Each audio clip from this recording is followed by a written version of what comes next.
ਵਾਹਿਗੁਰੂ ਵਾਹਿਗੁਰੂ ਵਾਹਿਗੁਰੂ ਜੀ ਕਾ ਖਾਲਸਾ ਵਾਹਿਗੁਰੂ ਜੀ ਕੀ ਫਤਿਹ। ਹਾਂਜੀ, ਅੰਗ ਨੰਬਰ 288 19ਵੀਂ ਅਸ਼ਟਪਦੀ ਦੀ ਰਮਤਾ ਹੈ। ਸ਼ਲੋਕ ਸਾਥ ਨ ਚਾਲੈ ਬਿਨ ਭਜਨ ਬਿਕਿਆ ਸਗਲੀ ਛਾਰ ਹਰ ਹਰ ਨਾਮ ਕਮਾਵਨਾ ਨਾਨਕ ਇਹੀ ਧਨ ਸਾਰ ਸਾਥ ਨ ਚਾਲੈ ਬਿਨ ਭਜਨ ਬਿਕਿਆ ਸਗਲੀ ਛਾਰ ਹਰ ਹਰ ਨਾਮ ਕਮਾਵਨਾ ਨਾਨਕ ਇਹੀ ਧਨ ਸਾਰ।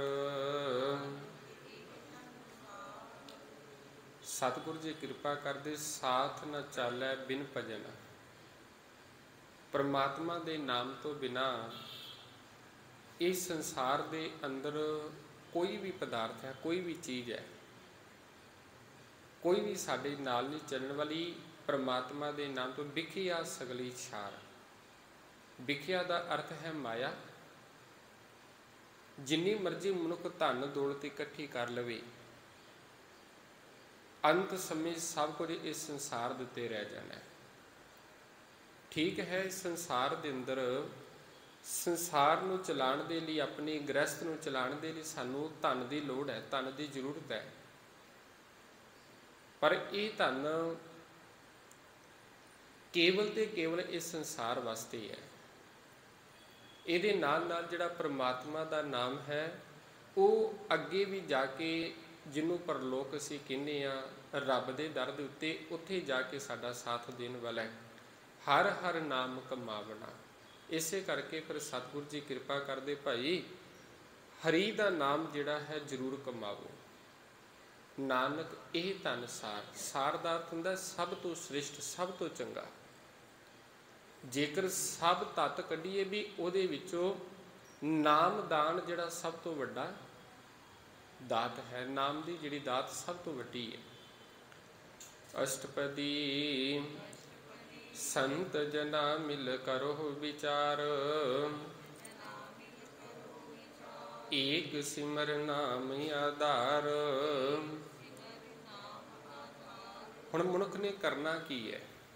ਸੰਤ ਜਨਾਂ ਭਾਵ ਸਾਧ ਸੰਗਤ, ਸਾਧੂ ਜਨਾਂ ਦੀ, ਗੁਰਮੁਖ ਜਨਾਂ ਦੀ ਸੰਗਤ ਦੇ ਵਿੱਚ ਬੈਠ ਕੇ ਕਰੋ ਵਿਚਾਰ। ਪਰਮਾਤਮਾ ਦੀ ਸਿਫਤ ਸਲਾਹ ਕਰੋ, ਉਸ ਪਰਮਾਤਮਾ ਦੇ ਗੁਣਾਂ ਨੂੰ ਗਾਵੋ। ਏਕ ਸਿਮਰ, ਇੱਕ ਨੂੰ ਸਿਮਰੋ ਤੇ ਨਾਮ ਆਧਾਰ, ਤੇ ਪਰਮਾਤਮਾ ਦੇ ਨਾਮ ਨੂੰ ਆਪਣਾ ਆਸਰਾ, ਆਪਣਾ ਜਿਹੜਾ ਸਹਾਰਾ ਤੁਸੀਂ ਬਣਾ ਲਵੋ। ਆਵਰ ਉਪਾਵ ਸਭ ਮੀਤ ਵਿਸਾਰੋ ਚਰਨ ਕਮਲ ਰਿਦ ਮਹਿ ਉਰ ਧਾਰੋ। ਹੇ ਮੇਰੇ ਮਿੱਤਰ, ਬਾਕੀ ਤੂੰ ਜਿੰਨੇ ਉਪਾਵ ਕਰ ਰਹੇ ਹੈ, ਇੱਕ ਉਹ ਚੀਜ਼ ਵੀ ਕੁਝ ਧਰਮ ਦੇ ਨਾਂ 'ਤੇ ਕੰਮ ਨੇ, ਜਿਹੜੇ ਸ੍ਰਿਸ਼ਟ ਨੇ, ਜਿਹੜੇ ਮੰਨੇ ਜਾ ਸਕਦੇ ਨੇ, ਪਰ ਕੇਵਲ ਲੋਕ ਵਿਖਾਵੇ ਦੇ ਲਈ ਜਿਹੜੇ ਅਸੀਂ ਕੰਮ ਕਰਦੇ ਆ, ਪਰ ਉਹਦੇ ਵਿੱਚ ਕੋਈ ਧਰਮ ਨਾ ਹੋਵੇ, ਉਹ ਕੰਮ ਦੇ ਵਿੱਚ ਕੋਈ ਲਾਭ ਨਾ ਹੋਵੇ। ਸਤਿਗੁਰੂ ਜੀ ਕਿਰਪਾ ਕਰਦੇ ਵੀ ਭਾਈ ਆਵਰ ਉਪਾਵ, ਸਭ ਜਿਹੜੇ ਯਤਨ ਨੇ, ਸਭ ਜਿਹੜੇ ਆਸਰੇ ਨੇ, ਸਭ ਛੱਡ ਦੇ। ਮੀਤ ਵਿਸਾਰੋ ਚਰਨ ਕਮਰਿਦ ਮੈਂ ਉਰ ਧਾਰ, ਤੇ ਹਿਰਦੇ ਦੇ ਵਿੱਚ ਉਸ ਮਾਲਕ ਪਰਮਾਤਮਾ ਦਾ ਆਸਰਾ ਹੀ, ਸਹਾਰਾ ਹੀ ਤੱਕੋ। ਕਰਨ ਕਾਰਨ ਸੋ ਪ੍ਰਭ ਸਮਰੱਥ ਦ੍ਰਿੜ ਕਰ ਗਹੋ ਨਾਮ ਹਰ ਵਤ। ਉਹ ਮਾਲਕ ਪਰਮਾਤਮਾ ਕਰਨਹਾਰ ਹੈ, ਸਭ ਕੁਝ ਕਰਨ ਦੇ ਸਮਰੱਥ ਹੈ, ਕਰਾਉਣ ਦੇ ਸਮਰੱਥ ਹੈ। ਦ੍ਰਿੜ ਕਰ ਗਹੋ, ਦ੍ਰਿੜ ਭਾਵ ਪੱਕੀ ਤਰ੍ਹਾਂ, ਪੱਕਾ ਇਰਾਦਾ ਕਰਕੇ। ਗਹੋ ਦਾ ਅੰਦਰ ਅਰਥ ਹੈ ਫੜ ਲੈਣਾ। ਫੜਨਾ ਕਿਸ ਨੂੰ ਹੈ? ਨਾਮ ਹਰ ਵਥ। ਨਾਮ ਰੂਪੀ ਜਿਹੜੀ ਚੀਜ਼ ਹੈ, ਨਾਮ ਰੂਪੀ ਜਿਹੜਾ ਪਦਾਰਥ ਹੈ, ਇਸ ਨੂੰ ਘੁੱਟ ਕੇ ਪਕੜ ਲਵੋ, ਆਪਣੇ ਮਨ ਦੇ ਵਿੱਚ ਪੱਕਾ ਕਰ ਲਵੋ। ਇਹ ਤਨ ਸੰਚੋ ਹੋਵੋ ਭਗਵੰਤ, ਸੰਤ ਜਨਾ ਕਾ ਨਿਰਮਲ ਮੰਤ। ਤੇ ਇਹ ਧਨ ਇਹੋ ਜਿਹਾ ਵਪਾਰ ਇਸ ਚੀਜ਼ ਦਾ ਇਹੋ ਜਿਹਾ, ਜੇਕਰ ਕੋਈ ਮਨੁੱਖ ਇਸ ਚੀਜ਼ ਦਾ ਵਪਾਰ ਕਰਦਾ ਹੈ ਤੇ ਇਹਦੇ ਵਿੱਚ ਕਦੇ ਵੀ ਘਾਟਾ ਨਹੀਂ ਹੈ, ਕਦੇ ਵੀ ਨੁਕਸਾਨ ਨਹੀਂ ਹੈ। ਸੰਸਾਰ ਦੇ ਸੌਦਿਆਂ ਦੇ ਵਿੱਚ, ਸੰਸਾਰ ਦੇ ਵਪਾਰ ਦੇ ਵਿੱਚ ਸਾਨੂੰ ਘਾਟਾ ਵਾਧਾ ਹੋ ਸਕਦਾ ਹੈ, ਕਦੇ ਨੁਕਸਾਨ ਹੋ ਗਿਆ, ਕਦੇ ਲਾਹਾ ਹੋ ਗਿਆ। ਪਰ ਪ੍ਰਮਾਤਮਾ ਦੇ ਨਾਮ ਦਾ ਜਦੋਂ ਵਪਾਰ ਕਰਾਂਗੇ, ਜਦੋਂ ਇਸ ਚੀਜ਼ ਨੂੰ ਇਕੱਠਾ ਕਰਾਂਗੇ, ਇਹਦੇ ਵਿੱਚ ਹਮੇਸ਼ਾ ਲਾਭ ਹੀ ਲਾਭ ਹੋਵੇਗਾ, ਨੁਕਸਾਨ ਨਹੀਂ। ਇਹ ਤਨ ਸੰਚੋ ਹੋਵੋ ਭਗਵੰਤ, ਭਾਵ ਭਾਗਾ ਵਾਲੇ ਬਣ ਜਾਵੋ। ਇਸ ਚੀਜ਼ ਨੂੰ ਇਕੱਠਾ ਕਰੋ, ਸੰਤ ਜਨਾ ਕਾ ਨਿਰਮਲ ਮੰਤ। ਤੇ ਇਹੀ ਜਿਹੜਾ ਉਪਦੇਸ਼ ਹੈ ਸੰਤ ਜਨਾਂ ਦਾ, ਇਹ ਪਵਿੱਤਰ ਉਪਦੇਸ਼ ਹੈ।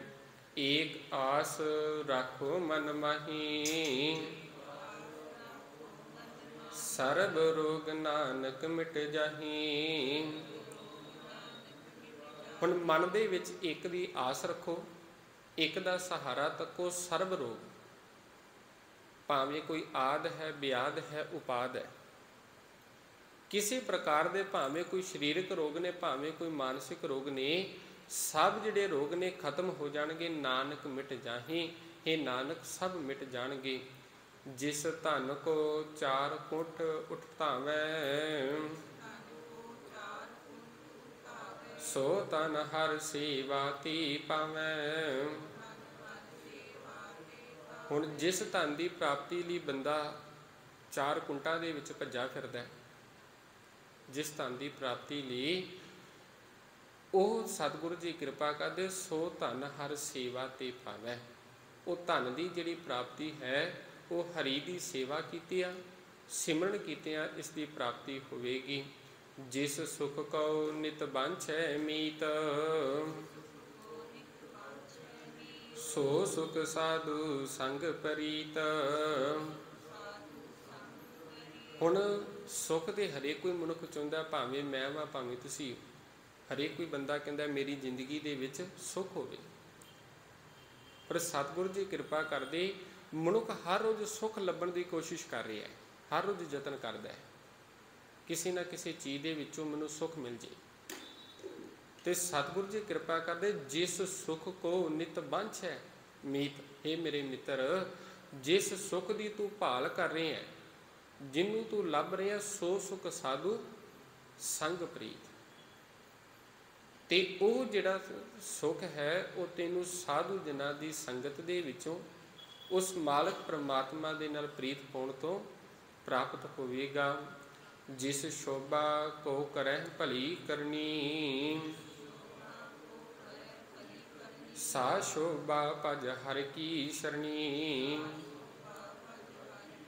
ਹੁਣ ਲੋਕਾਂ ਦੇ ਵਿੱਚ ਇੱਜ਼ਤ ਬਣਾਉਣ ਲਈ, ਲੋਕਾਂ ਦੇ ਵਿੱਚ ਸ਼ੋਭਾ ਪ੍ਰਾਪਤ ਕਰਨ ਲਈ ਬੰਦਾ ਚੰਗੇ ਕੰਮ ਕਰਦਾ ਹੈ। ਤੇ ਸਤਿਗੁਰੂ ਜੀ ਕਿਰਪਾ ਕਰਦੇ ਭਾਈ, ਜਿਸ ਸ਼ੋਭਾ ਕੋ ਕਰੈ ਭਲੀ ਕਰਨੀ, ਜਿਸ ਸ਼ੋਭਾ ਦੇ ਕਰਕੇ ਤੂੰ ਭਲੇ ਕੰਮ ਕਰ ਰਹੀ ਹੈ, ਸਾ ਸ਼ੋਭਾ ਭਜ ਹਰਿ ਕੀ ਸਰਣੀ। ਪਰ ਅਸਲ ਦੇ ਵਿੱਚ ਜਿਹੜੀ ਸ਼ੋਭਾ ਹੈ, ਉਹ ਤੈਨੂੰ ਗੁਰੂ ਦੇ ਦਰ ਉੱਤੋਂ ਜਾ ਕੇ ਪ੍ਰਾਪਤ ਹੋਣੀ ਹੈ। ਗੁਰੂ ਦੇ ਦਰ ਉੱਤੋਂ ਤੈਨੂੰ ਸ਼ੋਭਾ ਦੀ ਪ੍ਰਾਪਤੀ ਹੈ। ਅਨਿਕ ਉਪਾਵੀ ਰੋਗ ਨ ਜਾਈ, ਰੋਗ ਮਿਟੈ ਹਰਿ ਅਵਖਦ ਲਾਈ। ਵੈਸੇ ਬੰਦਾ ਜਿੰਨੇ ਮਰਜ਼ੀ ਯਤਨ ਕਰਦਾ ਰਹੇ ਵੀ ਮੇਰੇ ਰੋਗ ਕੱਟੇ ਜਾਣ, ਰੋਗ ਕੱਟੇ ਜਾਣ, ਪਰ ਓਨੇ ਸਮੇਂ ਤੱਕ ਰੋਗ ਨਹੀਂ ਜਾ ਸਕਦਾ ਜਿੰਨੇ ਸਮੇਂ ਤੱਕ ਉਹਦੀ ਕੋਈ ਦਵਾਈ, ਉਹਦਾ ਇਲਾਜ ਨਾ ਹੋਵੇ। ਤੇ ਸਰੀਰਕ ਰੋਗਾਂ ਦੇ ਲਈ ਸਾਡੇ ਕੋਲ ਭਾਵੇਂ ਦਵਾਈਆਂ ਨੇ, ਦਾਰੂ ਹੈ, ਡਾਕਟਰ ਨੇ, ਪਰ ਕੁਝ ਮਾਨਸਿਕ ਰੋਗ ਨੇ, ਜਿਵੇਂ ਕਾਮ ਦਾ, ਕ੍ਰੋਧ, ਲੋਭ, ਮੋਹ, ਹੰਕਾਰ, ਨਿੰਦਿਆ, ਦੁਵੈਸ਼, ਈਰਖਾ, ਵੈਰ ਭਾਵਨਾ ਹੋ ਗਈ, ਚੁਗਲੀ ਕਰਨਾ ਹੋ ਗਿਆ। ਇਹ ਮਾਨਸਿਕ ਸਾਡੇ ਰੋਗ ਨੇ, ਅੰਦਰ ਦੇ ਰੋਗ ਨੇ। ਤੇ ਇਹਦਾ ਇਲਾਜ ਫਿਰ ਹਰੀ ਦਾ ਨਾਮ ਹੀ ਹੈ। ਉਸ ਮਾਲਕ ਪਰਮਾਤਮਾ ਦਾ ਜਿਹੜਾ ਨਾਮ ਹੈ, ਉਹ ਫਿਰ ਸਭ ਰੋਗਾਂ ਦੀ ਦਵਾਈ ਹੈ। ਤੇ ਜਦੋਂ ਮਨੁੱਖ ਹਰੀ ਦੇ ਨਾਮ ਦੇ ਨਾਲ ਜੁੜ ਜਾਂਦਾ ਹੈ, ਗੁਰੂ ਦੀ ਸੰਗਤ ਦੇ ਵਿੱਚ ਜੁੜ ਕੇ ਪਰਮਾਤਮਾ ਦੇ ਨਾਲ ਜੁੜਦਾ ਹੈ, ਤੇ ਹਰੇਕ ਪ੍ਰਕਾਰ ਦਾ ਜਿਹੜਾ ਰੋਗ ਹੈ ਉਹ ਰੋਗ ਕੱਟਿਆ ਜਾਂਦਾ ਹੈ। ਅਨੇਕ ਉਪਾਵੀ, ਅਨੇਕਾਂ ਉਪਾਅ ਕਰਨ ਤੋਂ ਬਾਅਦ ਵੀ ਰੋਗ ਨਾ ਜਾਏ, ਰੋਗ ਨਹੀਂ ਕੱਟਿਆ ਗਿਆ। ਕੱਟਿਆ ਕਦੋਂ ਗਿਆ? ਰੋਗ ਮਿਟੈ, ਰੋਗ ਮਿਟ ਜਾਂਦਾ ਹੈ ਹਰ ਅਵਖਦ ਲਾਏ, ਜਦੋਂ ਹਰੀ ਦਾ ਨਾਮ ਅਵਖਦ ਬਣ ਜਾਂਦਾ ਹੈ ਤੇ ਇਹਨੂੰ ਜ਼ਿੰਦਗੀ ਵਿੱਚ ਧਾਰਨ ਕਰਦਾ। ਸਰਬ ਨਿਦਾਨ ਮੈਂ ਹਰਿ ਨਾਮ ਨਿਦਾਨ, ਜਪ ਨਾਨਕ ਦਰਗਾਹ ਪਰਵਾਨ। ਕਿਉਂਕਿ ਸਾਰੇ ਜਿਹੜੇ ਖਜ਼ਾਨੇ ਨੇ ਉਹ ਮਾਲਕ ਪਰਮਾਤਮਾ ਦੇ ਕੋਲ ਨੇ, ਤੇ ਸਾਰਿਆਂ ਖਜ਼ਾਨਿਆਂ ਦੇ ਵਿੱਚੋਂ ਸ੍ਰਿਸ਼ਟ ਜਿਹੜਾ ਖਜ਼ਾਨਾ ਹੈ ਉਹ ਨਾਮ ਦਾ ਖਜ਼ਾਨਾ ਹੈ।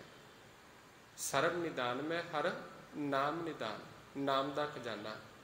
ਜਪ ਨਾਨਕ, हे ਨਾਨਕ ਜਪ ਦਰਗਾਹ ਪ੍ਰਵਾਨ। ਜੇ ਤੂੰ ਉਸ ਮਾਲਕ ਪਰਮਾਤਮਾ ਦੇ ਨਾਮ ਨੂੰ ਜਪੇਂਗਾ ਤੇ ਦਰਗਾਹ ਦੇ ਵਿੱਚ ਪ੍ਰਵਾਨ ਹੋ ਜਾਈਦਾ ਹੈ।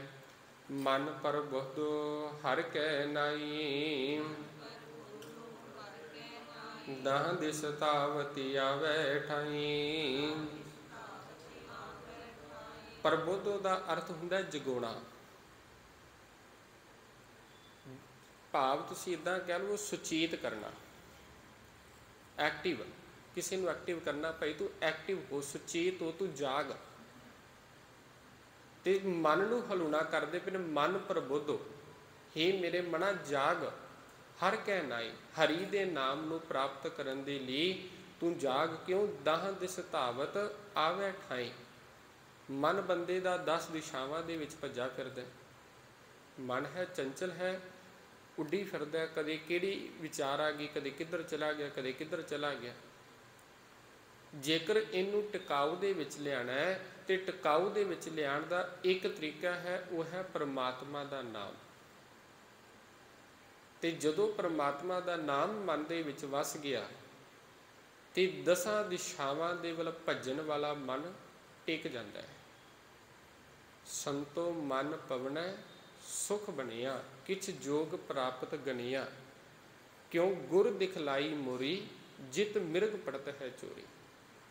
ਗੁਰੂ ਨੇ ਕਮਜ਼ੋਰੀ ਦੱਸ ਦਿੱਤੀ। ਜਿੱਤੋਂ ਹਰ ਰੋਜ਼ ਮਿਰਗ ਆ ਕੇ ਹਮਲਾ ਕਰਦੇ ਸਨ, ਵੈਰੀ ਆ ਕੇ ਹਮਲਾ ਕਰਦੇ ਸਨ, ਫਿਰ ਕੀ ਕੀਤਾ? ਮੂੰਦ ਲੀਏ ਦਰਵਾਜ਼ੇ, ਬਾਜੀ ਲਈ ਅਨਹਦ ਵਾਜੇ। ਹੁਣ ਦਰਵਾਜ਼ੇ ਹੀ ਬੰਦ ਕਰ ਲਏ, ਕਿਵਾੜ ਹੀ ਬੰਦ ਹੋ ਗਏ, ਫਿਰ ਡਰ ਕਿਸ ਚੀਜ਼ ਦਾ? ਅੰਦਰ ਫਿਰ ਆਨੰਦ ਦੇ ਖੇੜੇ ਦੇ ਵਾਜੇ ਵੱਜਣ ਲੱਗ ਪਏ। ਫਿਰ ਕੀ ਕੀਤਾ? ਕੁੰਭ ਕਮਲ ਜਲ ਭਰਿਆ, ਜਲ ਮੇਟਿਆ ਉਭਾ ਕਰਿਆ। ਅੰਦਰ ਮਨ ਰੂਪੀ ਜਿਹੜਾ ਘੜਾ ਸੀ ਭਰਿਆ ਪਿਆ ਸੀ ਵਿਕਾਰਾਂ ਦੇ ਨਾਲ। ਤੇ ਜਦੋਂ ਗੁਰੂ ਦੀ ਵਿਚਾਰ ਆਈ ਤੇ ਗੁਰੂ ਦੀ ਵਿਚਾਰ ਦੇ ਨਾਲ ਘੜੇ ਨੂੰ ਮੈਂ ਮੁੱਧਾ ਕਰ ਦਿੱਤਾ। ਜਦੋਂ ਮੁੱਧਾ ਕੀਤਾ, ਵਿੱਚੋਂ ਸਭ ਵਿਕਾਰ ਬਾਹਰ ਚਲੇ ਗਏ ਤੇ ਖਾਲੀ ਹੋ ਗਿਆ। ਜਦੋਂ ਖਾਲੀ ਹੋਇਆ ਤੇ ਉਹਦੇ ਵਿੱਚ ਪਰਮਾਤਮਾ ਦਾ ਨਾਮ ਆ ਕੇ ਵਸ ਗਿਆ। ਭਾਈ ਮੰਝ ਜੀ ਨੂੰ ਆਖਿਆ ਸੀ ਨਾ ਕਿ ਸਿੱਖੀ ਦੇ ਉੱਤੇ ਸਿੱਖੀ ਨਹੀਂ ਟਿਕ ਸਕਦੀ। ਕਹਿਣ ਦਾ ਮਤਲਬ ਕੀ ਸੀ? ਇਹੀ ਸੀ ਵੀ ਅਸੀਂ ਆਖੀਏ ਵੀ ਸਿੱਖੀ ਦੇ ਉੱਤੇ ਸਿੱਖੀ ਕਿਵੇਂ ਨਹੀਂ ਟਿਕ ਸਕਦੀ, ਵੀ ਅਸੀਂ ਦੂਸਰੇ ਧਰਮ ਤੋਂ ਇਸ ਧਰਮ ਦੇ ਵਿੱਚ ਆਏ ਹਾਂ, ਦੂਸਰੇ ਮਤ ਤੋਂ ਇਸ ਮਤ ਦੇ ਵਿੱਚ ਆਏ ਹਾਂ। ਕਹਿਣ ਤੋਂ ਮੁਰਾਦ ਇਹ ਸੀ ਵੀ ਜੋ ਮਨ ਦੇ ਵਿੱਚ ਬੰਦੇ ਦੇ ਵਿਚਾਰ ਨੇ, ਕਿਤੇ ਇਹ ਨਾ ਹੋਵੇ ਵੀ ਵਹਿਮਾਂ ਭਰਮਾਂ ਦੇ ਵਿੱਚ ਵੀ ਫਸਿਆ ਹੋਵੇ ਤੇ ਦੂਜੇ ਪਾਸੇ ਗੁਰੂ ਦੀ ਵਿਚਾਰ ਨੂੰ ਵੀ ਲਈ ਫਿਰੇ। ਤੇ ਉਹਦੇ ਲਈ ਫਿਰ ਸਤਿਗੁਰਾਂ ਨੇ ਸਭ ਤੋਂ ਪਹਿਲਾਂ ਵੀ ਮਨ ਨੂੰ ਸਾਫ਼ ਕੀਤਾ। ਕੁੰਭ ਕਮਲ ਜਲ ਭਰਿਆ, ਜਲ ਮੇਟਿਆ ਉਭਾ ਕਰਿਆ। ਕਹੋ ਕਬੀਰ ਮਨ ਮਾਨਿਆ, ਮਨ ਮਾਨਿਆ ਹਰ ਜਾਣਿਆ। ਵੀ ਹੁਣ ਮਨ ਵੀ ਮੰਨ ਗਿਆ। ਜਦੋਂ ਮਨ ਮੰਨਿਆ ਤੇ ਹਰੀ ਨੂੰ ਜਾਣ ਲਿਆ, ਆਪਣੇ ਅੰਦਰੋਂ ਹਰੀ ਨੂੰ ਵੇਖ ਲਿਆ। ਤੇ ਉਹੀ ਗੱਲ ਆਖੀ ਵੀ ਆਖਣ ਲੱਗੇ ਮਨ ਪ੍ਰਬੁੱਧੋ ਹਰ ਕੈ ਨਾਈ। ਹਰੀ ਦੇ ਨਾਮ ਦੇ ਨਾਲ ਭਾਈ ਮਨ ਨੂੰ ਜਗਾ, ਮਨ ਨੂੰ ਤੂੰ ਸੁਚੇਤ ਕਰ। ਦਾਹ ਦਿਸ ਧਾਵਤੀ ਆਵੈ ਠਾਈ। ਜਿਹੜਾ 10 ਦਿਸ਼ਾਵਾਂ ਦੇ ਵੱਲ ਭੱਜ ਰਿਹਾ ਹੈ, ਟਿਕਾਊ ਦੇ ਵਿੱਚ ਆ ਜਾਵੇਗਾ ताको बिघन न लागै कोई, जाकै हृदय बसै हर सोई। जिस दे ਹਿਰਦੇ ਦੇ ਵਿੱਚ ਮਾਲਕ ਪ੍ਰਮਾਤਮਾ ਵਸ ਰਿਹਾ ਹੈ, ਤਾਂ ਕੋ ਵਿਘਨ ਨਾ ਲੱਗਿਆ ਕੋਈ, ਉਹਨੂੰ ਕਿਸੇ ਪ੍ਰਕਾਰ ਦਾ ਕੋਈ ਵਿਘਨ, ਕਿਸੇ ਪ੍ਰਕਾਰ ਦੀ ਜਿਹੜੀ ਮੁਸੀਬਤ ਹੈ ਉਹ ਫਿਰ ਤੰਗ ਨਹੀਂ ਕਰਦੀ। ਕਲ ਤਾਤੀ ਠਾਂਡਾ ਹਰ ਨਾਉ, ਸਿਮਰ ਸਿਮਰ ਸਦਾ ਸੁਖ ਪਾਉ। ਕੱਲ ਦਾ ਅਰਥ ਹੈ ਇਸ ਸੰਸਾਰ ਦੇ ਵਿੱਚ ਕੱਲ ਸਮਾਂ, ਇਧਰ ਅਰਥ ਕੀਤਾ ਹੈ ਕਲਯੁਗ ਅਗਨੀ ਵਾਂਗ ਤੱਤਾ ਹੈ ਤੇ ਨਾਮ ਠੰਡਾ ਹੈ। ਕਲਯੁਗ ਦੇ ਵਿੱਚ ਇਸ ਸਮੇਂ ਦੇ ਅੰਦਰ ਜੀਵ ਤਪੱਸਿਆ ਦੇ ਵਿੱਚ ਤਪ ਰਿਹਾ ਹੈ, ਵਿਕਾਰਾਂ ਦੇ ਕਰਕੇ ਤਪ ਰਿਹਾ ਹੈ। ਤੇ ਜੇਕਰ ਕੋਈ ਇਥੇ ਠੰਡ ਪਾਉਣ ਵਾਲਾ ਉਹ ਹੈ ਪਰਮਾਤਮਾ ਦਾ ਨਾਮ। ਕਲ ਤਾਤੀ ਜਗਤ ਤਪ ਰਿਹਾ ਹੈ, ਸਮੇਂ ਦੇ ਨਾਲ ਕਲਯੁਗ ਦੇ ਵਿੱਚ ਜੀਵ ਤਪ ਰਿਹਾ ਹੈ ਤੇ ਠੰਡਾ ਹਰ ਨਾਮ। ਤੇ ਜੇਕਰ ਕੋਈ ਠੰਡਕ ਪਾਉਣ ਵਾਲਾ ਹੈ ਤੇ ਉਹ ਹਰੀ ਦਾ ਨਾਮ ਹੈ। ਸਿਮਰ ਸਿਮਰ ਸਦਾ ਸੁਖ ਪਾਓ। ਇਸੇ ਕਰਕੇ ਭਾਈ ਸਿਮਰ, ਉਸ ਮਾਲਕ ਨੂੰ ਯਾਦ ਕਰ ਕਰਕੇ ਤੂੰ ਆਪਣੀ ਜ਼ਿੰਦਗੀ ਦੇ ਵਿੱਚ ਸੁਖ ਪਾਈਦਾ ਹੈ। ਭਉ ਬਿਨਸੈ ਪੂਰਨ ਹੋਈ ਆਸ, ਭਗਤ ਪਾਹੀ ਆਤਮ ਪਰਗਾਸ। ਫਿਰ ਬੰਦੇ ਦੇ ਅੰਦਰੋਂ ਭਉ ਵੀ ਖਤਮ ਹੋ ਗਏ, ਮਾਨਸਿਕ ਡਰ ਖਤਮ ਹੋ ਗਏ, ਪੂਰਨ ਹੋਈ ਆਸ ਤੇ ਪੂਰਨ ਆਸਾ ਪ੍ਰਾਪਤ ਹੋ ਗਈ। ਭਾਵ ਆਸਾ ਦੀ ਪ੍ਰਾਪਤੀ ਹੋਈ। ਭਗਤ ਕਰੈ, ਫਿਰ ਬੰਦਾ ਭਗਤੀ ਕਰਦਾ ਹੈ। ਆਤਮ ਪ੍ਰਕਾਸ਼, ਤੇ ਆਪਣੇ ਅੰਦਰ ਪ੍ਰਕਾਸ਼ ਕਰ ਲੈਂਦਾ ਹੈ, ਅੰਦਰ ਚਾਨਣਾ ਕਰ ਲੈਂਦਾ ਹੈ। ਤਿਤ ਕਰ ਜਾਈ ਬਸੈ ਅਬਿਨਾਸ਼ੀ, ਕਹੂ ਨਾਨਕ ਕਾਟੀ ਜਮ ਫਾਂਸੀ। ਤੇ ਜਿਸ ਹਿਰਦੇ ਰੂਪੀ ਘਰ ਦੇ ਵਿੱਚ ਅਬਿਨਾਸ਼ੀ ਮਾਲਕ ਪ੍ਰਮਾਤਮਾ ਵਸ ਜਾਵੇ, ਕਹੂ ਨਾਨਕ ਹੈ ਨਾਨਕ ਕਾਟੀ ਜਮ ਫਾਂਸੀ। ਤੇ ਉਦੋਂ ਫਿਰ ਇਹ ਵਿਕਾਰਾਂ ਦੀ ਜਿਹੜੀ ਫਾਂਸੀ ਹੈ ਇਹ ਕੱਟੀ ਜਾਂਦੀ ਹੈ। ਜਦੋਂ ਮਾਲਕ ਪ੍ਰਮਾਤਮਾ ਹਿਰਦੇ ਵਿੱਚ ਆ ਕੇ ਵਸਦਾ ਹੈ। ਤਤ ਵਿਚਾਰ ਕਹਿ ਜਨ ਸਾਚਾ, ਜਨਮ ਮਰੈ ਸੋ ਕਾਚੋ ਕਾਚਾ। ਤੇ ਜੇਕਰ ਕੋਈ ਤਤ ਦੀ ਵਿਚਾਰ ਕਰਨ ਵਾਲਾ ਹੈ, ਭਾਵ ਮਾਲਕ ਦੀ ਸਿਫਤ ਸਲਾਹ ਕਰਨ ਵਾਲਾ, ਕਹਿ ਜਨ ਸਾਚਾ, ਤੇ ਉਹ ਜਿਹੜਾ ਮਨੁੱਖ ਹੈ ਉਹ ਸੱਚਮੁੱਚ ਮਨੁੱਖਤਾ ਹੈ, ਭਾਵ ਮਨੁੱਖ ਹੈ। ਤੇ ਜਨਮ ਮਰੈ ਸੋ ਕਾਚੋ ਕਾਚਾ, ਜਿਹੜਾ ਆਇਆ ਸੰਸਾਰ ਦੇ ਉੱਤੇ ਜਿਵੇਂ ਆਇਆ ਉਵੇਂ ਚਲਾ ਗਿਆ। ਨਾ ਕੋਈ ਭਗਤੀ ਕੀਤੀ, ਨਾ ਕੋਈ ਬੰਦਗੀ ਕੀਤੀ, ਨਾ ਕਦੇ ਗੁਰੂ ਨੂੰ ਸਿਮਰਿਆ, ਨਾ ਗੁਰੂ ਦੀ ਸੰਗਤ ਕੀਤੀ। ਆਪਣੀ ਜ਼ਿੰਦਗੀ ਦੇ ਵਿੱਚ ਕੇਵਲ ਹੰਕਾਰ ਹੀ ਕਰਦਾ ਰਿਹਾ। ਇੱਕ ਗੱਲ ਦਾ ਧਿਆਨ ਰੱਖਿਆ, ਜੇ ਬੰਦੇ ਦੇ ਅੰਦਰ ਹੰਕਾਰ ਹੋਵੇ ਨਾ, ਤੇ ਉਹ ਕੋਈ ਨੇਕ ਵੀ ਕੰਮ ਕਰ ਰਿਹਾ ਹੈ ਤੇ ਉਸ ਨੇਕ ਕੰਮ ਦਾ ਵੀ ਕੋਈ ਫਾਇਦਾ ਨਹੀਂ। ਨਿਮਰਤਾ ਦੇ ਵਿੱਚ ਆ ਕੇ ਤੁਸੀਂ ਕਾਰਜ ਕਰੋ। ਇਹੀ ਗੱਲ ਹੈ ਨਾ ਵੀ ਜਦੋਂ ਗੁਰੂ ਦੇ ਕੋਲ ਆਉਂਦੇ ਆ, ਭਾਵੇਂ ਕੋਈ ਬਾਹਰ ਕਿਸੇ ਵੀ ਉਹਦੇ ਦੇ ਉੱਤੇ ਸੰਬੰਧ ਰੱਖਣ ਵਾਲਾ ਹੈ, ਪਰ ਜਦੋਂ ਗੁਰੂ ਦੇ ਕੋਲ ਆਉਂਦੇ ਆ, ਅਸੀਂ ਨਿਮਰਤਾ ਦੇ ਵਿੱਚ ਆ ਕੇ ਆਪਣਾ ਸਿਰ ਝੁਕਾਉਂਦੇ ਆ। ਸਿਰ ਝੁਕੇਗਾ ਤੇ ਨਿਮਰਤਾ ਆਏਗੀ। ਹੁਣ ਹੰਕਾਰ ਦੇ ਆਕੜ ਕੇ ਤੇ ਥੋੜਾ ਖਲੋਵਾਂਗੇ। ਤੇ ਇਸੇ ਤਰ੍ਹਾਂ ਵੀ ਜੇਕਰ ਬੰਦੇ ਦੇ ਅੰਦਰ ਹੰਕਾਰ ਹੈ, ਹੰਕਾਰ ਦੇ ਨਾਲ ਕਿਸੇ ਚੀਜ਼ ਦੀ ਕੋਈ ਪ੍ਰਾਪਤੀ ਨਹੀਂ। ਨਿਮਰਤਾ ਦੇ ਵਿੱਚ ਗੁਰੂ ਦੇ ਕੋਲ ਆ ਕੇ ਤੁਸੀਂ ਜੋ ਮਰਜ਼ੀ ਲੈ ਲਵੋ। ਹੁਣ ਤਤ ਵਿਚਾਰ ਕਹਿ ਜਨ ਸਾਚਾ, ਜੋ ਪ੍ਰਮਾਤਮਾ ਦੀ ਭਗਤ ਬੰਦਗੀ ਕਰਨ ਵਾਲੇ ਨੇ, ਤਤ ਦੀ ਵਿਚਾਰ ਕਰਨ ਵਾਲੇ ਨੇ, ਉਹ ਅਸਲ ਦੇ ਵਿੱਚ ਸੱਚਮੁੱਚ ਮਨੁੱਖ ਨੇ। ਤੇ ਜਨਮ ਮਰੈ ਸੋ ਕਾਚੋ ਕਾਚਾ, ਤੇ ਉਹਨੂੰ ਕੇਵਲ ਨਿਰੋਲ ਕੱਚਾ ਹੀ ਕਹਿ ਸਕਨੇ ਆ ਵੀ ਜਿਹੜਾ ਸੰਸਾਰ ਦੇ ਉੱਤੇ ਆਇਆ ਤੇ ਸੰਸਾਰ ਦੇ ਉੱਤੋਂ ਵੈਸੇ ਹੀ ਚਲਾ ਗਿਆ। ਜਨਮਿਆ ਤੇ ਮਰ ਗਿਆ, ਨਾ ਕੋਈ ਉਹਦੇ ਜਨਮਣ ਦਾ ਫਾਇਦਾ ਤੇ ਨਾ ਕੋਈ ਉਹਦੇ ਮਰਨ ਦਾ ਫਾਇਦਾ। ਭਾਵ ਸੰਸਾਰ ਦੇ ਅੰਦਰ ਕੇਵਲ ਬੋਝ ਬਣ ਕੇ ਰਿਹਾ। ਉਹਦੇ ਜੰਮਣ ਦਾ ਵੀ ਕੋਈ ਫਾਇਦਾ ਨਹੀਂ ਹੋਇਆ ਤੇ ਮਰਨ ਦਾ ਵੀ ਕੋਈ ਫਾਇਦਾ ਨਹੀਂ। ਤੇ ਸਤਿਗੁਰੂ ਜੀ ਕਿਰਪਾ ਕਰਦੇ, ਆਵਾ ਗਵਨ ਮਿਟਹਿ ਪ੍ਰਭ ਸੇਵ, ਆਪ ਤਿਆਗ ਸ਼ਰਨ ਗੁਰਦੇਵ। ਆਵਾਗਮਨ ਦਾ ਅਰਥ ਹੁੰਦਾ ਜੰਮਣਾ ਤੇ ਮਰਨਾ, ਜੰਮਦੇ ਰਹਿਣਾ, ਮਰਦੇ ਰਹਿਣਾ, ਜੂਨਾਂ ਦੇ ਵਿੱਚ ਭਟਕਦੇ ਰਹਿਣਾ। ਹੁਣ ਜਨਮ ਮਰਨ ਵੀ ਕੱਟਿਆ ਜਾਵੇਗਾ। ਮਿਟਿਆ ਪ੍ਰਭ ਸੇਵ, ਪ੍ਰਭੂ ਦੀ ਸੇਵਾ ਕਰਨ ਦੇ ਨਾਲ, ਸਿਮਰਨ ਕਰਨ ਦੇ ਨਾਲ ਆਪ ਤਿਆਗ। ਨਾਲ ਇਹ ਵੀ ਆਖਿਆ ਵੀ ਜੇਕਰ ਸਿਮਰਨ ਕਰ ਰਹੀ ਹੈ ਤੇ ਆਪਣਾ ਆਪ ਤਿਆਗ ਦੇ। ਆਪ ਤਿਆਗ ਸ਼ਰਨ ਗੁਰਦੇਵ। ਕਿਤੇ ਇਹ ਨਾ ਹੋਵੇ ਵੀ ਤੂੰ ਸਿਮਰਨ ਵੀ ਕਰਦਾ ਹੋਵੇਂ ਤੇ ਅੰਦਰੋਂ ਤਪਦਾ ਵੀ ਹੋਵੇ ਤੇ ਕੇਵਲ ਲੋਕਾਂ ਨੂੰ ਵਿਖਾਵਾ ਕਰਦਾ ਹੋਵੇ ਵੀ ਮੈਂ ਬਾਣੀ ਨੂੰ ਪੜ੍ਹ ਰਹੀ ਹਾਂ, ਮੈਂ ਸਿਮਰਨ ਕਰ ਰਹੀ ਹਾਂ, ਮੈਂ ਭਗਤ ਬੰਦਗੀ ਕਰਦਾ ਪਿਆ, ਪਰ ਬਾਹਰੋਂ ਤਪਦਾ ਹੋਵੇ। 10ਵੇਂ ਪਾਤਸ਼ਾਹ ਦੇ ਕੋਲ ਆਇਆ ਸੀ ਨਾ ਵੀ ਮੋਨੀ ਸਾਧੂ ਆਇਆ ਸੀ ਵੀ ਜਿਹੜਾ ਕਹਿੰਦਾ ਸੀ ਮੈਂ 12 ਸਾਲ ਤੋਂ ਬੋਲਿਆ ਹੀ ਨਹੀਂ, ਪਰ ਅੰਦਰ ਚੁੱਪ ਨਹੀਂ ਸੀ ਕੀਤਾ। ਹਾਂ, ਅਸੀਂ ਇਸ ਨੂੰ ਕਿ ਨਹੀਂ ਕਹਿ ਸਕਦੇ ਵੀ ਹਾਂ ਬੰਦਾ ਜ਼ੁਬਾਨ ਤੋਂ ਨਹੀਂ ਬੋਲਦਾ ਤੇ ਉਹ ਅੰਦਰੋਂ ਵੀ ਸ਼ਾਂਤ ਹੋਵੇਗਾ। ਅਸੀਂ ਅੰਦਰ ਨੂੰ ਵੀ ਬੰਦ ਕਰਨਾ ਹੈ। ਤੇ ਸਤਿਗੁਰਾਂ ਨੇ ਫਿਰ ਸਿੱਖਾਂ ਨੇ ਆਖਿਆ ਵੀ ਸਤਿਗੁਰੂ ਇਹ ਤੇ ਬੜਾ ਵੱਡਾ ਮੋਨੀ ਹੈ ਵੀ ਇੰਨਾ ਟਾਈਮ ਹੋ ਗਿਆ ਵੀ ਬੋਲਿਆ ਹੀ ਨਹੀਂ। ਤੇ ਸਤਿਗੁਰੂ ਫਿਰ ਪਾਤਸ਼ਾਹ ਜੀ ਫਿਰ ਕਿਰਪਾ ਕਰਦੇ ਨੇ ਵੀ ਕਿਸੇ ਸਿੱਖ ਨੂੰ ਆਖਦੇ ਭਾਈ ਇਹਨੂੰ ਇੱਦਾਂ ਕਰ ਵੀ ਆਪਣੇ ਘਰ ਲੈ ਜਾ, ਘਰ ਜਾ ਕੇ ਇਹਦੀ ਟਹਿਲ ਕਰਿਆ ਕਰ, ਸੇਵਾ ਕਰਿਆ ਕਰ। ਨਾਲ ਸਿੱਖ ਨੂੰ ਕਹਿ ਦਿੱਤਾ ਵੀ ਇੱਦਾਂ ਕਰੀ ਵੀ ਜਦੋਂ ਘਰ ਲੈ ਕੇ ਜਾਵੇਂਗਾ ਨਾ ਤੇ ਘਰ ਜਾ ਕੇ ਇਹਨੂੰ 2-3 ਦਿਨਾਂ ਦਾ ਪੁਰਾਣਾ ਜਿਹੜਾ ਪ੍ਰਸ਼ਾਦਾ ਉਹ ਤੂੰ ਦੇਣਾ ਹੈ ਤੇ ਪਾਟਾ ਜਾਂ ਕੰਬਲ ਦੇ ਦੀ।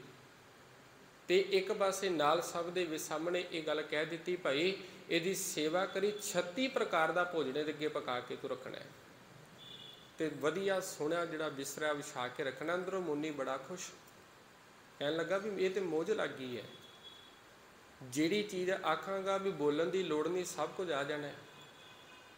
ਤੇ ਸੋਹਣਾ ਬਿਸਤਰਾ ਵੀ ਹੈ, ਸੌਣ ਦੇ ਲਈ ਘਰ ਗਿਆ। ਘਰ ਜਾ ਕੇ ਕੀ ਕੀਤਾ ਵੀ ਪਾਟਾ ਜਿਹਾ ਕੰਬਲ ਦੇ ਦਿੱਤਾ ਲੈਣ ਲਈ, ਵੀ ਕਹਿੰਦਾ ਵੀ ਖੁੰਝੇ ਦੇ ਉੱਤੇ ਬਹਿ ਜਾ। ਹੁਣ ਬੋਲ ਸਕਦਾ ਨਹੀਂ ਸੀ ਤੇ ਕੀ ਕਰਨਾ ਵੀ ਸਵੇਰੇ ਪ੍ਰਸ਼ਾਦਾ, ਦੁਪਹਿਰੇ ਜਾ ਕੇ ਪ੍ਰਸ਼ਾਦਾ ਦੇਣਾ, ਸ਼ਾਮ ਹੋਣੀ ਤੇ ਅਗਲੀ ਸਵੇਰੇ ਦੇਣਾ। ਹੁਣ ਬੋਲ ਕੇ ਨਾ ਵਿਚਾਰਾ ਦੱਸੇ। ਹਫਤਾ ਲੰਘਿਆ, ਹਫਤੇ ਤੋਂ ਬਾਅਦ ਕੀ ਕੀਤਾ ਵੀ ਦਰਬਾਰ ਦੇ ਵਿੱਚ ਵਾਪਸ ਆਇਆ। ਦਰਬਾਰ ਦੇ ਵਿੱਚ ਆਏ ਤੇ ਹੁਣ ਦਰਬਾਰ ਸੱਜਿਆ, ਸੰਗਤਾਂ ਵੀ ਬੈਠੀਆਂ ਨੇ। ਆ ਕੇ ਨਮਸਕਾਰ ਕੀਤੀ, ਸਤਿਗੁਰਾਂ ਨੇ ਸਵਾਲ ਕੀਤਾ, ਸਿੱਖਾਂ ਫਿਰ ਸੇਵਾ ਕੀਤੀ। ਆਖਣ ਲੱਗਾ ਸਤਿਗੁਰੂ ਬੜੀ ਸੇਵਾ ਕੀਤੀ ਹੈ, ਮੈਂ ਦਿਨ ਦੇ ਵਿੱਚ ਪਤਾ ਨਹੀਂ ਕਿੰਨੀ ਕੁ ਵਾਰੀ ਪ੍ਰਸ਼ਾਦਾ ਛਕਾਉਂਦਾ ਹਾਂ ਤੇ ਸੌਣ ਦੇ ਲਈ ਤੇ ਵੱਖਰੀ ਗੱਲ ਹੈ ਵੀ ਬਹਿਣ ਦੇ ਲਈ ਵੀ ਮੈਂ ਇਹਨੂੰ ਸੋਹਣਾ ਸਿੰਘਾਸਨ ਵਿਛਾ ਕੇ ਦਿੱਤਾ ਸੀ। ਹੁਣ ਅੰਦਰੋਂ ਅੰਦਰ ਕਲਪਦਾ ਪਿਆ ਸੀ, ਅੰਦਰੋਂ ਅੰਦਰੋਂ ਬੋਲਦਾ ਪਿਆ ਸੀ, ਵਿਚਾਰੇ ਤੋਂ ਰਿਹਾ ਨਾ ਗਿਆ। ਬੋਲ ਪਿਆ, ਆਖਣ ਲੱਗਾ ਸਤਿਗੁਰੂ ਤੁਹਾਡਾ ਸਿੱਖ ਝੂਠ ਬੋਲਦਾ ਵੀ ਮੈਨੂੰ ਤੇ 2-3 ਦਿਨ ਇਹਨੇ ਭੁੱਖਾ ਮਾਰ ਦਿੱਤਾ ਤੇ ਤੁਸੀਂ ਕਹਿੰਦੇ ਸੋ ਵੀ ਸੋਹਣਾ ਇਹਨੂੰ ਆਸਨ ਵਿਛਾ ਕੇ ਦਿਆ ਜੇ, ਤੇ ਇਹ ਕੀ ਘਰ ਗਿਆ ਤੇ ਘਰ ਇਹਨੇ ਪਾਟੀ ਜੀ ਕੰਬਲੀ ਦੇ ਦਿੱਤੀ, ਨਾ ਮੈਂ ਉੱਤੇ ਲੈਣ ਜੋਗਾ ਨਾ ਥੱਲੇ ਵਿਛਾਉਣ ਜੋਗਾ। ਤੇ ਸਤਿਗੁਰੂ ਮੁਸਕਰਾ ਕੇ ਆਖਣ ਲੱਗੇ ਮੋਨੀ ਜੀ ਕੇਵਲ ਬਾਹਰੋਂ ਚੁੱਪਤਾ ਦੇ ਨਾਲ ਬੰਦਾ ਮੋਨੀ ਨਹੀਂ ਬਣ ਸਕਦਾ, ਅੰਦਰ ਵੀ ਚੁੱਪ ਹੋਣਾ ਚਾਹੀਦਾ ਹੈ। ਵੀ ਉਹੀ ਗੱਲ ਹੈ ਵੀ ਕੇਵਲ ਵਿਖਾਵਾ ਕਰਦਾ ਰਵੇ ਬੰਦਾ, ਬਾਹਰੋਂ ਵਿਖਾਵਾ ਕਰ ਰਿਹਾ ਵੀ ਬਾਣੀ ਪੜ੍ਹਦਾ ਪਿਆ ਪਰ ਅੰਦਰ ਬੰਦੇ ਦੀ ਸ਼ਾਂਤੀ ਨਹੀਂ ਹੈ। ਭਾਵੇਂ ਕੋਈ ਮੈਂ ਵਾ, ਭਾਵੇਂ ਕੋਈ ਤੁਸੀਂ ਹੋ, ਕਿਸੇ ਦੇ ਅੰਦਰ ਸ਼ਾਂਤੀ ਨਹੀਂ। ਉਹ ਸ਼ਾਂਤੀ ਕਦੋਂ? ਜਾਂ ਤੇ ਮਰਨ ਤੋਂ ਬਾਅਦ ਤੇ ਜਾਂ ਫਿਰ ਕਿਤੇ ਗੁਰੂ ਕਿਰਪਾ ਕਰ ਦੇਵੇ, ਉਹ ਸ਼ਾਂਤੀ ਵੀ ਤਾਂ ਆ ਸਕਦੀ ਹੈ। ਵੈਸੇ ਬੰਦਾ ਜਿੰਨੇ ਮਰਜ਼ੀ ਯਤਨ ਕਰਦਾ ਰਹੇ, ਜਿੰਨੀਆਂ ਮਰਜ਼ੀ ਕੋਸ਼ਿਸ਼ਾਂ ਕਰਦਾ ਰਹੇ, ਢੰਗ ਅਪਣਾਉਂਦਾ ਰਹੇ, ਪਰ ਮਨ ਨਹੀਂ ਸ਼ਾਂਤ ਹੈ। ਤੇ ਸਤਿਗੁਰੂ ਜੀ ਕਿਰਪਾ ਕਰਨ ਲੱਗੇ, ਆਖਣ ਲੱਗੇ ਭਾਈ ਆਵਾ ਗਵਨ ਮਿਟੈ ਪ੍ਰਭ ਸੇਵ, ਫਿਰ ਹੀ ਤੇਰੀ ਸੇਵਾ ਕੀਤੀ ਹੋਈ ਪ੍ਰਵਾਨ ਹੋ ਸਕਦੀ ਹੈ। ਆਵਾਗਮਨ ਕੱਟਿਆ ਜਾ ਸਕਦਾ ਆਪ ਤਿਆਗ। ਪਹਿਲਾਂ ਤੈਨੂੰ ਆਪਣੇ ਅੰਦਰੋਂ ਹੰਕਾਰ ਖਤਮ ਕਰਨਾ ਪੈਣਾ ਹੈ। ਕਿਤੇ ਇਹ ਨਾ ਹੋਵੇ ਵੀ ਲੋਕੀ ਤੈਨੂੰ ਮਾੜਾ ਕਹਿਣ, ਉੱਤੇ ਤੂੰ ਗੁੱਸਾ ਕਰਕੇ ਬਹਿ ਜਾਵੇਂ। ਹੁਣ ਬਾਬੇ ਨਾਨਕ ਨੂੰ ਮਾੜਾ ਵੀ ਬੜਿਆ ਕਈਆਂ ਨੇ ਆਖਿਆ, ਕੁਰਾਹੇ ਕਿਹਾ पर सतगुरां ने आख्या भी मैं डूम हाँ, उस मालक दा डूम हाँ। बाबा कबीर साहब जी का बचन पढ़ते ना, हम कूकर तेरे दरबार, भी वो तो कुत्ता अपने आप को कह रहे हैं। उंज तुसीं बंदे नूं किसी नूं कह के वेख लो, मिंट दे विच क्रोध, मिंट दे विच गुस्सा। भाव कुछ भी जेकर सेवा करनी है, सेवा करन दे लई ते जां गुरद्वारे आउणे आ, परमात्मा का नाम जपदे आ, उहदे लई सानूं अपना आप अर्पण करना पवेगा। कल पढ़िया सी, मन बेचै सतगुरु कै पास, तिस सेवक के कारज रास। वो सेवक है ते उहदे कारज भी रास ने, भी जिन्हें अपना मन गुरु नूं दे दिता है, मन वेच दिता है। जदों बंदे कोल मन ही नहीं तो फिर मन कितों आखेगा भी मन नहीं वजदा पिया। कोई भी काम करदा ना, बंदा कहता मेरा मन नहीं करता पिया, अज मेरा मन नहीं है, तो जदों पता है हुण करना है, गुरु दे कोल है, तो फिर सब कुछ गुरु करने वाला, फिर असी कुछ भी नहीं करने वाले। आप त्याग शरण गुरुदेव, भी आप त्याग के गुरुदेव की शरण दे विच पै, गुरु की शरण विच पै। इउं रतन जन्म का हुई उदार, हर हर सिमर प्राण आधार। ते इसी तरह रतन जन्म का हुई उदार, एक कीमती जिहड़ा मनुखा जन्म मिलिया है, इसका उधार होवेगा हर हर सिमर प्राण आधार। ते हरेक प्राण दे नाल उस मालक दे नाम नूं सिमर ते उन्हों ही अपना आसरा बना लै। प्राण आधार, आधार आसरा, प्राणा दा आसरा बना। अनेक उपाव न छूटन हारी, सिमरत शास्त्र वेद विचारी। हुण बंदा होर अनेकां उपाव कर लो, ना छुटन हारी, बंदा छुटकारा नहीं पा सकता। सिमरत शास्त्र वेद विचारे, भावें कोई सिमरतियां वेदां शास्त्रां नूं विचार रही है, जेकर उन्हें आपा भाव अर्पण नहीं किया तो ये कोई फायदे नहीं, ये तो केवल मन दे विच हंकार कर रही है। तो दूजी गल का ध्यान रखिया जे, भी जेकर असीं बाणी पढ़ते हैं ना, विखावा ना करिए, भी किसी को ये गल ना दसीए भी मैं बाणी पढ़दा वा, क्यों बाणी असीं अपने लिए पढ़नी है। कोई जिन्ना भी पढ़दा पिया, कोई भी पढ़दा पिया, भावें कोई भी, जेकर किते सेवा करते पे हैं जां कोई दान पुण्य करते पे हैं, दान पुण्य ऐहो जिहा करो भी इस हथ नाल दान किया होवे ना, सज्जे नाल खब्बे तक की खबर ना होवे, भी लोकां तक ते दूर दी गल, भी लोकां नूं दसना ते दूर दी गल। ते तेरा कीता होया दान, तेरी पढ़ी हुई बाणी उदों ही प्रवान है जदों तू लोकां दे विच विखावा नहीं कर रहा। बाणी पढ़ रहे हैं, बाणी पढ़, अपने लिए तू बाणी पढ़नी है, भी ये ना विखावा कर भी हाँ मैं इन्नी बाणी पढ़ी है। तो दूजी गल, कदी भी गिनतियां मिनतियां दे नाल बाणी ना पढ़ी है।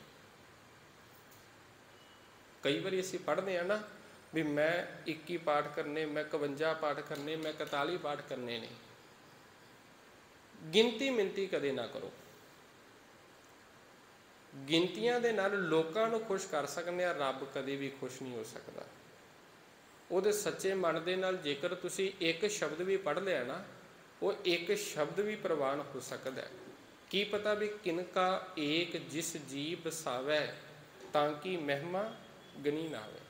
वो किनका ही पता नहीं किहड़ा जिहड़ा हिरदे दे विच घर कर जाना है, ते वो किनके नहीं तेरी महिमा नूं वधा देना, तेरी शोभा नूं वधा देना है। तो इस गल का ध्यान जरूर रखिए भी भावें बाणी पढ़ रही हैं, कोई भी धर्म के नाते काम कर रही हैं, उहदे अंदर विखावा ना करिए। बाणी पढ़ने या बाणी पढ़ी वो अपने तक सीमित रखिए, भी ये ना होवे भी हाँ तू बाणी पढ़ी भी मैं तो भाई इन्नी पढ़ के आया वा। साडे च हुंदा है ना भी दूसरे नूं दसीए भी कित्थों लगाना, मैं गुरुद्वारे लगाना। भी जेकर कोई ना भी ना सुने, कोल जाके उहदे कंन दे कोल कहंदे भाई मैं अज गुरुद्वारे गया सा, क्यों? अपनी हंकार नूं पट्ठे पाउण दे लई भी लोकी ये गल कहण भी फलाणे ने फलाना काम कीता है। ये हंकार है। हाँ, गुरु घर आ रहे हो, चंगी गल है, नमस्कार करो, मत्था टेको, पर विखावा ना करो। तो जिस दिन साडे अंदर विखावा आ गया, ये कीते हुए सब काम किसी भी कारज नहीं। बाणी नूं कोई थोड़ा पढ़ो, ज़्यादा पढ़ो, एक शब्द पढ़ो, एक पाठ कर लवो, 2 कर लवो, 3 कर लवो, जिन्ना को साडे कोल हो सकता है उन्ना को कर लवो, जिन्ना को साडे कोल हो सकता है। तो जेकर ये चीज़ धारण कर लवांगे, हौली हौली साडे मन का लगाव जरूर वधेगा। किते ये ना होवे भी जपजी साहब शुरू किया होवे भी एक ओंकार तो शुरू किया, भी पता ही उदों लगे भी जदों हुण केती छुट्टी नाल तक गल पहुँच गई है, विच पता नहीं मन किधर लगा फिरदा रहा। ते दूजी गल, मन का टकाऊ दे लई गुरु दे अगे जरूर आके अरदास करिया करो। टकाऊ गुरु दे कोलों मिलना है। बंदे नूं रोग हुंदा है, वो दवाई जरूर खांदा है, कदे ये गल नहीं कहता भी मैं दवाई नूं छड्ड देना है, दवाई जरूर खावेगा। इसे तरह भी सानू जेकर रोग है, मन टकाऊ दे विच नहीं आ रहा, बाणी पढ़िए जरूर, पर उहदे नाल नाल गुरु दे अगे जरूर बेनती करिए, गुरु दे अगे जरूर अरदास करिए।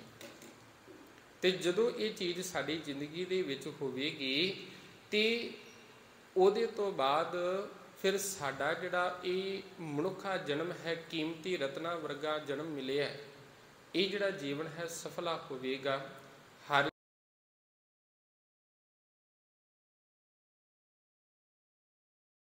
मन बंछत नानक फल पाई,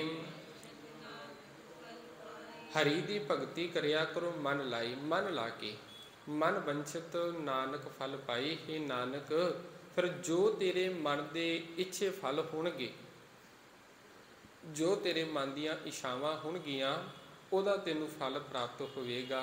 संग न चालस तीरह तना, तू क्या लपटावे मूर्ख मना।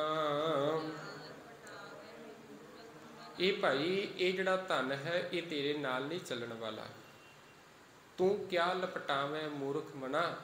तो इनू क्यों तू लपेटे मारदा पिया, अपनियां गल बकड़ियां दे विच क्यों लै रही है।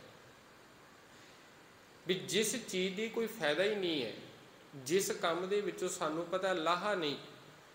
हुण बंदा सवेर तो लैके शाम तक काम करी जाए, हुण पानी दे विच मधानी बंदा सवेर तो लैके शाम तक पाई रखे, कोई लाहा नहीं। दुध दे विच पाओ तुसी, अद्धे घंटे बाद घंटे बाद उहदे विचों तुहानूं कुछ तत्त प्राप्त होवेगा। हुण बंदा सवेर तो लगा शाम तक पानी रिड़की गया तो शाम नूं आखे मैनूं तो कुछ मिले ही नहीं, किते ये कारज ना होवे भी ये पदार्थ ने साडे वरतन योग ने। उस दिन भी बेनती की भी इनू असी सुरत दे विच नहीं टकाना, दिमाग दे विच नहीं टकाना। ठीक है भी घर सानू दिता है रब ने, शुकराना करिया करो, उहदी दात है, पर जदों वो साडी सुरत दे विच वस जाएगा, वो हंकार बन जाएगा। मेरा घर, एक सतगुरु तू मैनू दात दिती है, मेरा घर है, सिंपल गल है। तो दूजी गल, मेरी गड्डी, मेरी ये चीज़, उत्ते हंकार चलकेगा, क्योंकि तुहाडी सुरत दे विच टिक गया। घर दे विच तुसी रहना सी, सुरत दे विच घर नूं टिकाणा नहीं। गड्डी दे विच असी सफ़र करना है, ते गड्डी नूं सुरत दे विच नहीं टिकाणा। जमीन जायदाद साडे कोल है, वो वरतन योग है, किते ये ना होवे भी उन्होंने सुरत दे विच टिका के बह जाइए। तो जदों सुरत दे विच टिकावांगे वो हंकार बन जाता है, तो इहो जिहियां फिर चीज़ां का कोई फायदा नहीं। ये गुजारन योग ने, साडे संसार के पदार्थ गुजारन योग ने। तो सतगुरु जी कृपा करदे भाई भी, हे मेरे मना तू क्या लपटावे मूर्ख मना, तू इन्हां नूं क्यों जफे मार रहा है, इन्हां दे पिछे क्यों भज दौड़ करदा है। सुत मीत कुटुंब अर बनता, ਇਨ ਤੇ ਕਹੋ ਤੁਮ ਕਵਨ ਸਨਾਥਾ। ਇਹ ਸੰਸਾਰ ਦੇ ਰਿਸ਼ਤੇ ਨੇ ਸਾਡੇ, ਪੋਤੇ, ਭਾਵੇਂ ਕੋਈ ਮਿੱਤਰ ਹੈ, ਭਾਵੇਂ ਪਰਿਵਾਰ ਹੈ, ਭਾਵੇਂ ਸਾਡੀ ਪਤਨੀ ਹੈ, ਇਹ ਸਾਡੇ ਸੰਸਾਰ ਦੇ ਉੱਤੇ ਕੰਮ ਆਉਣ ਵਾਲੇ ਨੇ, ਸੰਸਾਰਿਕ ਪਦਾਰਥਾਂ ਦੇ ਲਈ।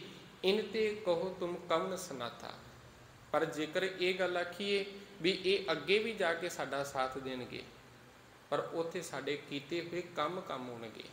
ਇਹ ਨਹੀਂ ਕਹਿ ਸਕਦੇ ਵੀ ਹਾਂ ਪੁੱਤ ਮੇਰੇ ਨਾਲ ਨਹੀਂ ਖਲੋਂਦਾ, ਧੀ ਮੇਰੇ ਨਾਲ ਨਹੀਂ ਖਲੋਣ ਵਾਲੀ। ਇਹ ਸੰਸਾਰ ਦੇ ਅੰਦਰ ਸਾਡੇ ਨਾਲ ਖਲੋਤੇ ਨੇ, ਪਰ ਜਦੋਂ ਅੰਤ ਸਮੇਂ ਸੰਸਾਰ ਨੂੰ ਛੱਡ ਕੇ ਜਾਣਾ ਹੈ, ਉਦੋਂ ਫਿਰ ਇਹਦੇ ਵਿੱਚੋਂ ਕੋਈ ਵੀ ਸਾਡੇ ਨਾਲ ਨਹੀਂ ਜਾਣ ਵਾਲਾ। ਕਿਸੇ ਨੇ ਸਾਡੇ ਨਾਲ ਨਹੀਂ ਜਾਣਾ, ਇਕੱਲੇ ਆਏ ਆ ਤੇ ਇਕੱਲੇ ਸੰਸਾਰ ਤੋਂ ਜਾਣਾ ਹੈ। ਸੁਤ ਮੀਤ ਕੁਟੰਬ ਅਰ ਬਣਤਾ, ਇਨ ਤੇ ਕਹੋ ਤੁਮ ਕਵਨ ਸਨਾਥਾ। ਸਨਾਥਾ ਦਾ ਅਰਥ ਹੈ ਮਾਲਕ ਵਾਲਾ, ਭਾਵ ਮਾਲਕ ਦਾ ਹੋ ਕੇ ਰਹਿਣ ਵਾਲਾ, ਵਫਾਦਾਰ। ਪੁੱਤ ਆਦਿਕ ਵਿੱਚ ਲੱਗਾ ਹੋਣ ਕਰਕੇ ਤੂੰ ਮਾਲਕ ਦਾ ਵਫਾਦਾਰ ਕਿਵੇਂ ਹੋ ਸਕਦਾ ਹੈ? ਠੀਕ ਹੈ ਵੀ ਪਰਿਵਾਰ ਦੇ ਵਿੱਚ ਰਹਿਣਾ, ਪਰਿਵਾਰ ਦੇ ਨਾਲ ਅਸੀਂ ਸੁੱਖ ਦੁੱਖ ਅਸੀਂ ਆਪਣੇ ਸਾਂਝੇ ਕਰ ਸਕਨੇ ਹਾਂ, ਪਰ ਸੁਰਤ ਨੂੰ ਉਸ ਮਾਲਕ ਦੇ ਵਿੱਚ ਟਿਕਾ ਕੇ ਰੱਖੀਏ। ਰਾਜ ਰੰਗ ਮਾਇਆ ਵਿਸਤਾਰ, ਇਨ ਤੇ ਕਹੋ ਕਵਨ ਛੁਟਕਾਰ। ਹੁਣ ਬੰਦੇ ਕੋਲ ਰਾਜ ਭਾਗ ਹੈ, ਰੰਗ ਰੂਪ ਹੈ, ਮਾਇਆ ਦੇ ਭੰਡਾਰੇ ਨੇ, ਭਰੇ ਪਏ ਨੇ। ਇਨ ਤੇ ਕਹੋ ਕਵਨ ਛੁਟਕਾਰ। ਹੁਣ ਇਸ ਨਾਲ ਬੰਦਾ ਆਖੇ ਵੀ ਮੈਨੂੰ ਮੌਤ ਤੋਂ ਛੁਟਕਾਰਾ ਮਿਲ ਸਕਦਾ ਹੈ, ਮੈਨੂੰ ਵਿਕਾਰਾਂ ਤੋਂ ਛੁਟਕਾਰਾ ਮਿਲ ਸਕਦਾ ਹੈ, ਇਹ ਨਹੀਂ ਹੋ ਸਕਦਾ। ਅਸ ਹਸਤੀ ਰਥ ਅਸਵਾਰੀ, ਝੂਠਾ ਡੰਪ ਝੂਠ ਪਾਸਾਰੀ। ਘੋੜੇ ਹੋ ਗਏ, ਹਾਥੀ ਹੋ ਗਏ, ਇਹ ਸਾਡੇ ਸਵਾਰੀ ਦੀਆਂ ਚੀਜ਼ਾਂ ਨੇ, ਇਹਦੀ ਅਸੀਂ ਸਵਾਰੀ ਕਰਨੀ ਹੈ। ਰਥ ਅਸਵਾਰੀ, ਇਹ ਸਵਾਰੀ ਦੀਆਂ ਚੀਜ਼ਾਂ ਨੇ। ਝੂਠਾ ਡੰਪ ਝੂਠ ਪਾਸਾਰੀ। ਹੁਣ ਬੰਦਾ ਇਹਦਾ ਮਾਣ ਕਰਦਾ ਰਵੇ ਵੀ ਇਹ ਮੇਰੇ ਨਾਲ ਸਦਾ ਚੱਲਣਗੇ, ਸਦਾ ਨਾਲ ਰਹਿਣਗੇ, ਨਹੀਂ, ਇਹ ਤੇ ਕੇਵਲ ਇੱਕ ਛਲਾਵਾ ਏ। ਇਹ ਸੰਸਾਰ ਦੇ ਉੱਤੇ ਕੇਵਲ ਚੀਜ਼ਾਂ ਨਾਲ ਨੇ। ਜਿਨ ਦੀਏ ਤਿਸ ਬੁਝੈ ਨਾ ਬੇਗਾਨਾ, ਨਾਮ ਵਿਸਾਰ ਨਾਨਕ ਪਛਤਾਨਾ। ਜਿਨ ਦੀਏ, ਜਿਸ ਨੇ ਇਹ ਦਾਤਾਂ ਦਿੱਤੀਆਂ ਨੇ, ਤਿਸ ਬੁਝੈ ਨਾ ਬੇਗਾਨਾ। ਮੂਰਖ ਜਿਹੜਾ ਮਨੁੱਖ ਹੈ, ਉਸ ਮਾਲਕ ਪਰਮਾਤਮਾ ਨੂੰ ਬੁੱਝਦਾ ਨਹੀਂ, ਉਹਦੀ ਦਾਤ ਨੂੰ ਸਮਝਦਾ ਨਹੀਂ, ਉਹਨੂੰ ਜਾਣਦਾ ਨਹੀਂ। ਨਾਮ ਵਿਸਾਰ, ਪਰਮਾਤਮਾ ਨੂੰ ਵਿਸਾਰ ਕੇ, ਨਾਮ ਨੂੰ ਵਿਸਾਰ ਕੇ, ਨਾਨਕ ਪਛਤਾਨਾ ਹੈ। ਨਾਨਕ ਅੰਤ ਸਮੇਂ ਪਛਤਾਹੀਦਾ ਹੈ। ਜਦੋਂ ਪਤਾ ਲੱਗਾ ਵੀ ਇਹਦੇ ਵਿੱਚੋਂ ਕੁਝ ਵੀ ਨਾਲ ਨਹੀਂ ਜਾਣ ਵਾਲਾ। ਘਟਨਾ ਸਾਹਮਣੇ ਸੁਣੀ ਹੋਈ ਹੈ ਸਿਕੰਦਰ ਦੀ, ਵੀ ਜਿੰਨੇ ਇੰਨਾ ਰਾਜ ਭਾਗ, ਇੰਨੀ ਫੌਜ, ਇੰਨਾ ਧਨ ਦੌਲਤ ਸੀ ਉਹਦੇ ਕੋਲ, ਪਰ ਜਦੋਂ ਜਾਣ ਲੱਗਾ ਖਾਲੀ ਹੱਥ ਜਦੋਂ ਗਿਆ ਨਾ, ਮਰਨ ਤੋਂ ਪਹਿਲਾਂ ਪਤਾ ਲੱਗਾ ਵੀ ਹੁਣ ਮੈਂ ਮਰ ਜਾਣਾ ਹੈ, ਕੋਈ ਬਚਣ ਦਾ ਤਰੀਕਾ ਨਹੀਂ। ਉਹਨੇ ਆਪਣੇ ਸਿਪਾਹੀਆਂ ਨੂੰ ਇਹ ਗੱਲ ਆਖੀ ਸੀ, ਜਦੋਂ ਮੇਰਾ ਜਨਾਜ਼ਾ ਲੈ ਕੇ ਜਾਵੋ ਨਾ, ਮੇਰੇ ਦੋਵੇਂ ਹੱਥ ਬਾਹਰ ਕਰਕੇ ਮੁੱਠੀਆਂ ਖੋਲ ਦੇਣਾ। ਕਾਰਨ ਇਹ ਵੀ ਲੋਕਾਂ ਨੂੰ ਪਤਾ ਲੱਗ ਜਾਵੇ ਐਡਾ ਵੱਡਾ ਰਾਜਾ, ਐਡਾ ਵੱਡਾ ਬਾਦਸ਼ਾਹ ਇੰਨਾ ਕੁਝ ਹੁੰਦਿਆਂ ਹੋਇਆਂ ਖਾਲੀ ਹੱਥ ਗਿਆ।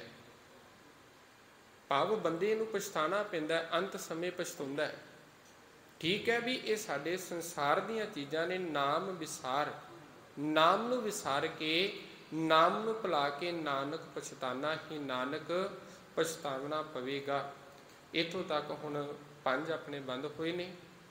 ਇਹਦੇ ਤੋਂ ਅਗਲੀ ਜਿਹੜੀ ਵਿਚਾਰ ਹੈ ਆਪਾਂ ਕੱਲ੍ਹ ਦੇ ਦੀਵਾਨਾਂ ਵਿੱਚ ਕਰਾਂਗੇ। ਸਤਿਗੁਰੂ ਪਾਤਸ਼ਾਹ ਦੀ ਕਿਰਪਾ ਕਰਨ, ਸਾਨੂੰ ਸਮੱਤ ਬਖਸ਼ਣ। ਬੁਲਾਓ ਜੀ, ਫਤਿਹ ਆਖੋ ਜੀ। ਵਾਹਿਗੁਰੂ ਜੀ ਕਾ ਖਾਲਸਾ, ਵਾਹਿਗੁਰੂ।